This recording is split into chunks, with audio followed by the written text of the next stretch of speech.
Why do smokers find cigarettes both disgusting and pleasurable at the same time? New research coming out of the University of Toronto might just have the answer, and some help for those looking to quit. Taryn Grieder is here from U of T. She was one of the researchers who worked on this discovery. Welcome to Your Morning. Thank you. I also find interesting you were motivated to start this 10 years of research because your dad died from smoking-related causes. Yeah, unfortunately, out of the 6 people in my family, 5 of them, everyone except for me, did or do smoke. So when you were doing your research, some of the science, can you explain it to us, first of all, how people are able to both think of something as pleasurable and disgusting at the same time? Yeah, well, it's all to do with the brain. So we looked at a specific area in the brain's reward system called the VTA, or ventral tegmental area, and found that there's 2 different populations of neurons there, brain cells, that if you stimulate one versus the other, you can make nicotine rewarding or disgusting.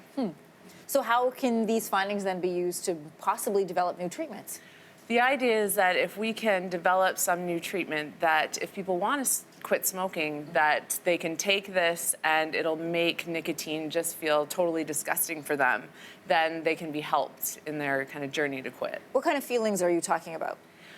Basically just feeling sick, also feeling gross, just the thought of smoking should, after this treatment, potentially, make them just feel gross at the thought of even smoking, because mentally they'll have this feeling of disgust for it, hopefully. Which is, let's think of something that you really don't like to eat or that you refuse to eat, Right. It would be a similar reaction. Yeah. There are already a couple smoking cessation drugs out on the market. One of the most popular one is Champix. Right. It blocks nicotine from acting on nicotine receptors. So how could this information that you've discovered improve on this treatment?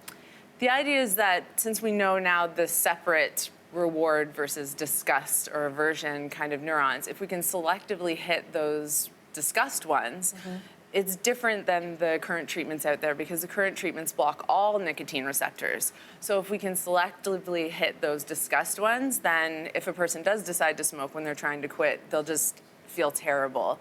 That's the idea. With Champix, they're more blocking all nicotine receptors, so they just don't feel reward or disgust at all. Right. So hoping to be a stronger treatment in a way. It's really fascinating. You mentioned off the top you're the only non-smoker in a family of smokers.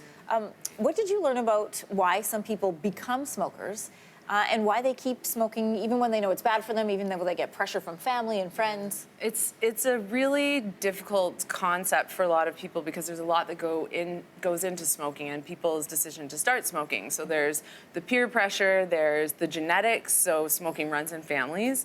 There's all the kind of social aspects involved, and of course, the brain. So possibly in my brain, there are some different nicotine receptors, maybe a different population of them.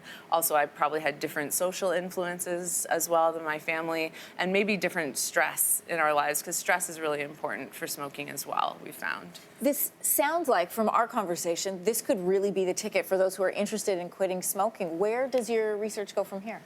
Hopefully some new drug development for the new treatment, and then some preclinical trials with some volunteers. Right now, all my research was done in kind of animal models, right? So the next step would be kind of getting a treatment that we can give to humans. It's fascinating. I'm so glad that you're here, and so proud that it comes from the U of T. Yeah, Thanks, University Taryn. of Toronto. Thank you. Thanks for watching. If you like this, be sure to subscribe here. And you can check out more Your Morning videos right here.